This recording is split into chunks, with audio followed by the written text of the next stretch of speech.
សូមពុំមានបងប្អូនទាំងអស់គ្នាថ្ងៃនេះខ្ញុំបង្ហាញពីទស្សនវិជ្ជាផ្សារ Borington នៅក្នុងសហរដ្ឋអាមេរិកនៅទីនេះផ្សារ Borington នៅក្នុងសហរដ្ឋអាមេរិកនៅទីនេះមានលក់ខោអាវសម្លៀកបំពាក់សម្ភារៈប្រើប្រាស់ថែមទាំងមានលក់សពគ្រប់បែបមុខនៅក្នុងនេះផងដែរចឹងសូមពុំមានបងប្អូនទាំងអស់គ្នាអញ្ជើញទស្សនាពីទស្សនវិជ្ជានៅក្នុងផ្សារ Borington នេះទាំងអស់គ្នាណានៅទីនេះគឺមានសម្លៀកបំពាក់មានជាស្បែកជើងកូនក្មេងស្បែកជើងមនុស្សចាស់មនុស្សប្រុសមនុស្សស្រីហើយនៅមានបច្ចេកbrand ដែលគេបាន discount ជាច្រើនផងដែររាល់សម្លៀកបំពាក់នៅទីនេះគឺមានច្រើនទាំងសម្ភារៈក្មេងលេងទាំងសម្ភារៈ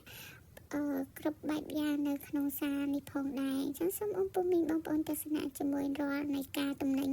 ដាក់នៅក្នុងលក់នៅក្នុងផ្សារ Borington នេះទាំងសម្លៀកបំពាក់សពគ្រប់នៅក្នុងផ្សារ Borington នេះតែម្ដងអញ្ចឹងសូមអរគុណមីងបងប្អូនទាំងអស់គ្នា